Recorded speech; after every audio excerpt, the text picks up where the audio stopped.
തൊട്ടാലൊക്കെ ഭയങ്കര പേടിയാ.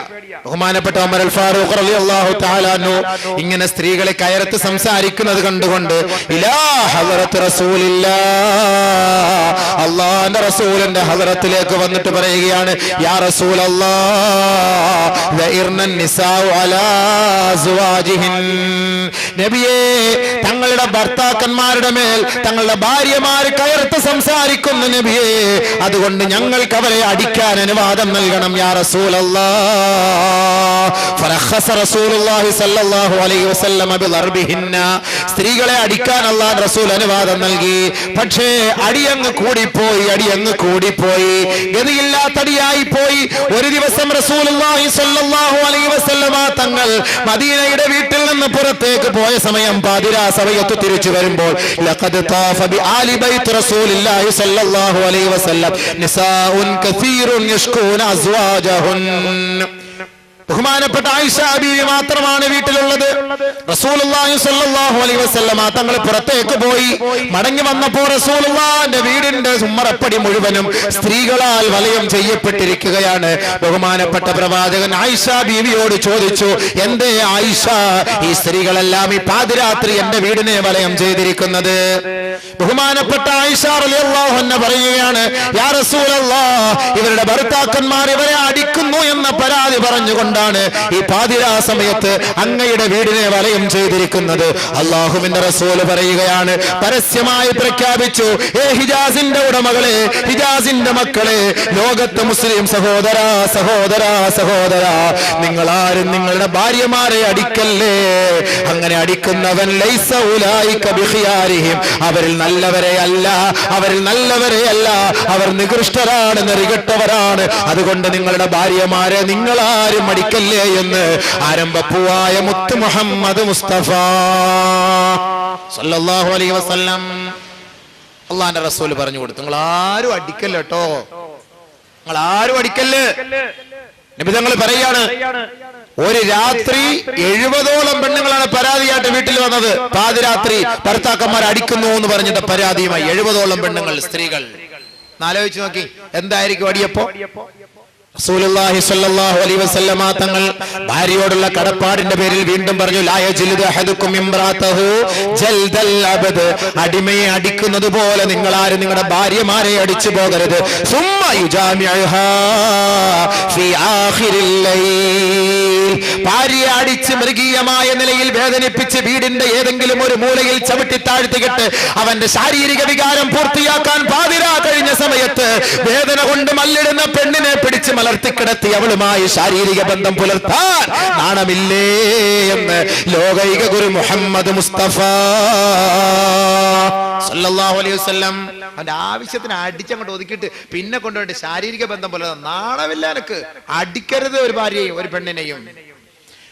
അങ്ങനെ നിനക്ക് നിന്റെ ഭാര്യയുമായി യോജിച്ചു പോകാൻ കഴിയില്ല എങ്കിൽ ഈ പീഡന മുറകളെല്ലാം ഒഴിവാക്കി ഇസ്ലാമിക വിധിപ്രകാരം, മതപ്രകാരം, നിയമനിർമ്മാണ പ്രകാരം തസ്രീഹിം ബിഇഹ്സാൻ,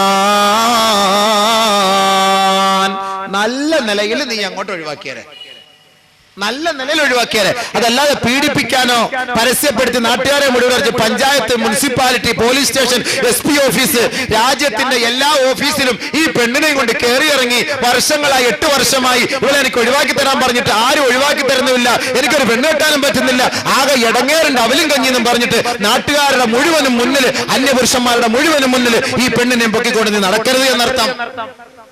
യോജിക്കാൻ പറ്റൂലേ? ഉപദേശിച്ച് നോക്കുക, അടിച്ചു നോക്കുക, മാറി നോക്കുക. നടക്കൂല എങ്കിൽ പതുക്കെ ഇസ്ലാമിക നിയമപ്രകാരം ഖാദിമാരുടെ മുന്നിൽ പോയിട്ട് അവളെ അങ്ങോട്ട് നല്ല നിലയിൽ തസ്രീഹും ബിഇഹ്സാൻ, നല്ല നിലയിൽ അള്ളാഹും റസൂലും പറയുന്ന നിലയിൽ, മാന്യമായ നിലയിൽ അവളെ നീ അങ്ങോട്ട് ഒഴിവാക്കുക.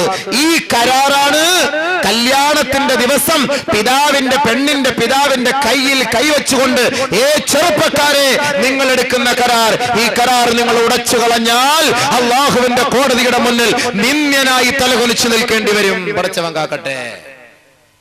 ഈ കരാറെല്ലാം പറഞ്ഞു പൂർത്തിയാക്കിയിട്ടാണ് അൽ ഫാത്തിഹ ഓതുന്നത്. ഫാത്തിഹായ ഒരു സാക്ഷ്യം.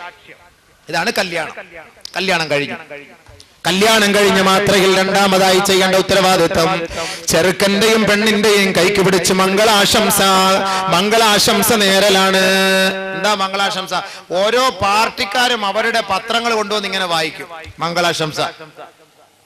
അത് കുറെ സാഹിത്യ വാക്കുകളൊക്കെ ചേർത്തുകൊണ്ട് മംഗളാശംസകൾ നേരുന്നു. ഇല്ല, ഒരു പെണ്ണിന്റെ കൈക്ക് പിടിച്ച് പെണ്ണുങ്ങൾ പറയട്ടെ, അയ്യുഹസ്സൗജാൻ ബാറകല്ലാഹു ലകുമാ വബാറക അലൈകുമാ വജമഅ ബൈനകുമാ ഫീ ഖൈരിൻ വആഫിയ.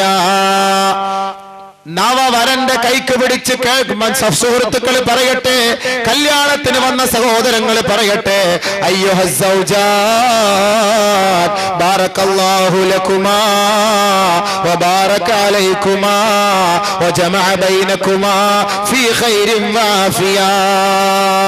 അതാണ് ഉസ്താദുമാർ ഫാത്തിഹ ഓതി ദുആ ചെയ്യുമ്പോൾ 3 പ്രാവശ്യം പറയുന്നത്, അയ്യുഹസ്സൗജാൻ, ഓ നവവധൂവരനേ, ബാറകല്ലാഹു ലകുമാ, നിങ്ങൾക്ക് രണ്ടുപേർക്കും അല്ലാഹു ബർക്കത്ത് ചെയ്യട്ടെ, അനുഗ്രഹം ചൊരിയട്ടെ.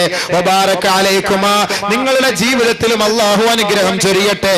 വജമഅ ബൈനകുമാ ഫീ ഖൈരിൻ വആഫിയ, സന്തോഷകരമായ ജീവിതം നയിക്കാൻ അല്ലാഹു നിങ്ങൾക്ക് രണ്ടുപേർക്കും തുണ നൽകട്ടെ, തൗഫീഖ് നൽകട്ടെ. വജമഅ ബൈനകുമാ ഫീ ഖൈരിൻ വആഫിയ, അതാ പറഞ്ഞത്. ഇതാണ് മംഗളാശംസ. എല്ലാവരുടെ കൈക്ക് പിടിച്ചും പറയണം. ഇത് ചെറുക്കന്മാരുടെ കൈക്ക് പിടിച്ച് കല്യാണത്തിൽ പങ്കെടുക്കുന്ന ഒരാൾ പോലും പറയും നമ്മൾ കണ്ടില്ല. പിന്നെ പറയും കൈ കൊടുത്തിട്ട്, ഹായ് ഹായ് അളിയ, അങ്ങനെ ഉണ്ട്.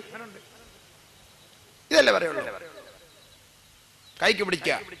പെണ്ണോ ആ സമയത്ത് അല്ലാ, പെണ്ണ് അവിടെ ഇരുന്നോണ്ട് കൺമശി ഇവിടെ പന്നിക്കാട്ട മുള ഇവിടെ ഇത്തിരി വിട്ടുപോയല്ലോ പന്നിക്കാട്ട, ഇത് ഇച്ചോട് ഇങ്ങോട്ട് ഇവിടെ കഷ്ടപ്പെട്ട് ദുആ ചെയ്യാ ഇവക്കും ഇവനും വേണ്ടിട്ട്.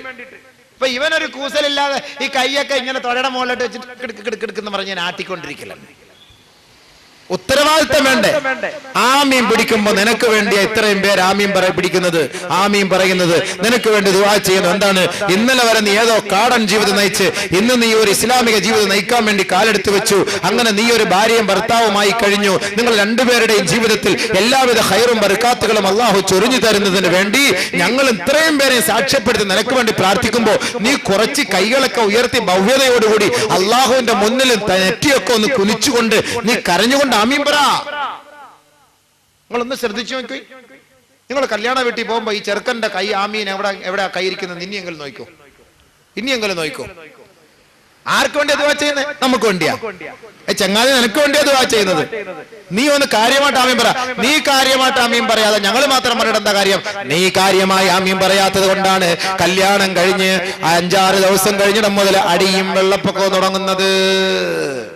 കാര്യത്തിന് തുടക്കം അവിടെ നിന്നാണ്. കാരണം ബർക്കത്ത് കിട്ടിയില്ല, ഖൈറായ നിലയിൽ അള്ളാഹു നിങ്ങളെ ഒരുമിപ്പിച്ചിട്ടില്ല. നീ ആമീൻ പറയാത്തത് കൊണ്ടാണ്. അതുകൊണ്ട് ആത്മാർത്ഥമായി ആമീൻ പറ. കൈകൾ ഉയർത്തി പിടിച്ച് പടച്ചവനെ, തെറ്റായി പോയല്ലോ, ഞാൻ കഴിഞ്ഞ ജീവിതങ്ങൾ ചെയ്ത തെറ്റുകൾ എല്ലാം നീ മാപ്പാക്കി ഈ ഒരു നല്ല കുടുംബ ജീവിതം, അള്ളാഹുവെ ഭാസുരമായ ജീവിതം നിനക്ക് തൃപ്തിപ്പെട്ട നിലയിൽ അത് നടത്തി മുന്നോട്ട് കൊണ്ടുപോകാൻ തൗഫീക്ക് തരാൻ വേണ്ടി ആത്മാർത്ഥമായി ഒരു തുള്ളി കണ്ണുനീര് വീഴട്ടെ നിന്റെ കൈകളിലേക്ക്. അൽഹംദുലില്ലാ, ആ കുടുംബ ജീവിതം അള്ളാഹു ബർക്കത്തിലാക്കും.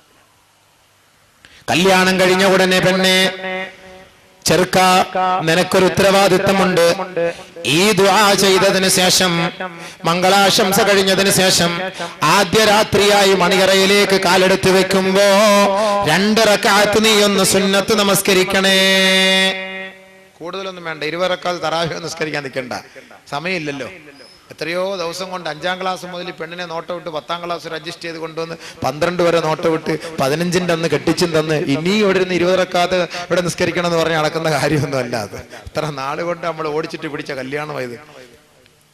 ബഹുമാനമുള്ള സഹോദര, 2 റക്അത്ത് സുന്നത്ത് നമസ്കരിച്ചുകൊണ്ട് നിങ്ങളുടെ ദാമ്പത്യ ജീവിതം അള്ളാന്റെ തൃപ്തിയിലേക്ക് കൊണ്ടുവരാനും നിങ്ങളുടെ ബന്ധപ്പെടലിലൂടെ നിങ്ങൾക്ക് നൽകുന്ന സന്താനങ്ങൾ അള്ളാഹുവിന് ഇഷ്ടപ്പെട്ട സന്താനമായി മാറുവാനും നിങ്ങൾ ആത്മാർത്ഥമായി പ്രാർത്ഥിക്കണം. ബഹുമാനപ്പെട്ട അലി റളിയല്ലാഹു അൻഹുവിന്റെ ഒരു ചെറിയ സംഭവം. ഫാത്തിമ ബീവി മണിയറയിലിരുന്ന് പൊട്ടി കരയുമ്പോൾ ഫാത്തിമ ബീവിയുടെ അരികത്തേക്ക് പോയിക്കൊണ്ട് റസൂലുള്ളാഹിന്റെ മരുമോൻ അലി റളിയല്ലാഹു അൻഹു പറയുകയാണ്, ഫാത്തിമ, എന്തേ ഫാത്തിമ നീ കരയുന്നത്? തറകാ ഫിറാശഹുമാ വഖാമാ ഫിദ്ദുജാ യതലദാനി ബി തഅതിർ റഹ്മാനി. ഫാത്തിമ ബീവി പൊട്ടിക്കരഞ്ഞപ്പോ അലി റളിയല്ലാഹു അൻഹു ചോദിച്ചു പോയി, ഫാത്തിമ നിന്റെ കരച്ചിൽ എന്തിനാണ് ഫാത്തിമ എന്ന് ചോദിച്ചപ്പോൾ അലി റളിയല്ലാഹു അൻഹുവിന്റെ മുഖത്ത് നോക്കിയിട്ട് പറഞ്ഞു, അല്ലയോ മഹാനവറുകളെ, ഏതൊരു ചെറുപ്പക്കാരന്റെയും അഭിലാഷമാണ്, ആഗ്രഹമാണ് അവന്റെ വിവാഹ ദിവസം ആദ്യ രാത്രി പങ്കിടുക എന്നുള്ളത്. പക്ഷേ എനിക്കിപ്പോൾ എന്റെ മനസ്സിൽ തെളിഞ്ഞു വരുന്ന ഒരു കാര്യം, നമ്മുടെ മക്കൾ, നമ്മുടെ സന്താനങ്ങൾ, നമ്മുടെ രണ്ടുപേരുടെയും ബന്ധത്തിലൂടെ അള്ളാഹു നൽകുന്ന സന്താനങ്ങൾ ലോക ജനതയ്ക്ക് മാതൃകാ മഹതികളാകണം, മാതൃകാ പുരുഷന്മാരാകണം. വഴിതെറ്റിപ്പോയ സന്താന പരമ്പരകളാകരുത്. നമ്മൾ മരിച്ചുപോയാൽ നമ്മുടെ മക്കൾ നമുക്ക് വേണ്ടി പ്രാർത്ഥിക്കുന്ന സ്വാലിഹീങ്ങളായ സന്താനങ്ങളായി മാറണം. മഹാനവറുകളെ, ഇന്ന് നമ്മൾ രണ്ടുപേരും ഒരു പന്തലിന്റെ കീഴിലാണ്, ഒരു കുടക്കീഴിലാണ്, ഒരു മണിയറയിലാണ്, ഒരു പുതപ്പിന്റെ കീഴിലാണ്. നാളെ ഈ ഫാത്തിമ ഒറ്റപ്പെട്ട ഒരു കുഴിക്കകത്ത് പോയി കിടക്കേണ്ടി വരും. നാളെ എന്റെ ഭ്രാന്തനായ എന്റെ ഭർത്താവായ അങ്ങും ഒറ്റപ്പെട്ട ഒരു കബറിനകത്ത് പോയി കിടക്കേണ്ടി വരും. മഹാനവറുകളെ, ആ ഒറ്റപ്പെട്ട ജീവിതത്തിലും അള്ളാഹു നമ്മുടെ രണ്ടുപേരുടെയും ആത്മാവിനെ സംഗമിപ്പിക്കുവാൻ, സമ്മേളിപ്പിക്കുവാൻ, സന്തോഷിപ്പിക്കുവാൻ ഈ ആദ്യ രാത്രിയുടെ പ്രാർത്ഥന അള്ളാഹു സ്വീകരിക്കും. അതുകൊണ്ട് നിങ്ങളൊരു കാര്യം ചെയ്യണം. ഇന്നത്തെ രാത്രി ഒന്ന് മാറ്റിവെച്ചുകൊണ്ട്, ഉറക്കം മാറ്റിവെച്ച്, കുസൃതികൾ മാറ്റിവെച്ച്, രഹസ്യങ്ങൾ പരസ്യങ്ങളെല്ലാം മാറ്റിവെച്ചുകൊണ്ട് പടച്ച തമ്പുരാന്റെ മുന്നിൽ 2 റക്അത്ത് നമസ്കരിക്കാൻ നിങ്ങൾ അനുവാദം തരുമോ ഇല്ലയോ എന്ന ശങ്ക എനിക്ക് വന്നുപോയി. അതാണ് ഞാൻ കരഞ്ഞു പോയത് മഹാനവറുകളെ. അത്രയുള്ളോ, പ്രശ്നമില്ല, ഒഴിവാക്കാം. തറക്കാ ഫിറാശഹുമാ വഖാമാ ഫിദ്ദുജാ യതലദാനി ബി തഅതിർ റഹ്മാനി. രണ്ടുപേരും വിരിപ്പങ്ങൊഴിവാക്കി. വഖാമാ, അവർ രണ്ടുപേരും നിലകൊണ്ടു. ഫിദ്ദുജാ, നേരം വെളുക്കുവോളം അവർ നിന്നു. യതലദാനി, അവർ രണ്ടുപേരുടെയും ആനന്ദം, രണ്ടുപേരുടെയും കുസൃതി, രണ്ടുപേരുടെയും സന്തോഷം ബിതഅതിർ റഹ്മാനി. കാരുണ്യവാനും പരമകാരുണികനുമായ തമ്പുരാനെ സ്തുതിക്കലിലൂടെയും പ്രകീർത്തിക്കലിലൂടെയും സ്തുതികീർത്തനങ്ങൾ അർപ്പിക്കലിലൂടെയുമായിരുന്നു ആദ്യ രാത്രി അവരുടെ രണ്ടുപേരുടെയും സന്തോഷം. അതുകൊണ്ട് എന്താ സംഭവിച്ചത്?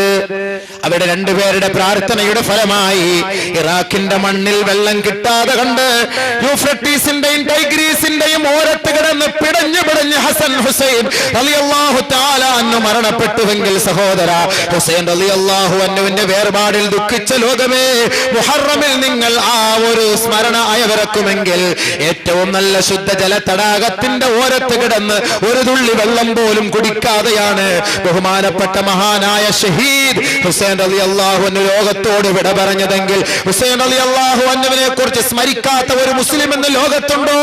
ഏതെങ്കിലും ജുമാ ഖുത്ബയിൽ ഹസൻ ഹുസൈനെ സ്മരിക്കാത്ത ഒരു ജുമയുണ്ടോ, ഒരു ദുആയുണ്ടോ?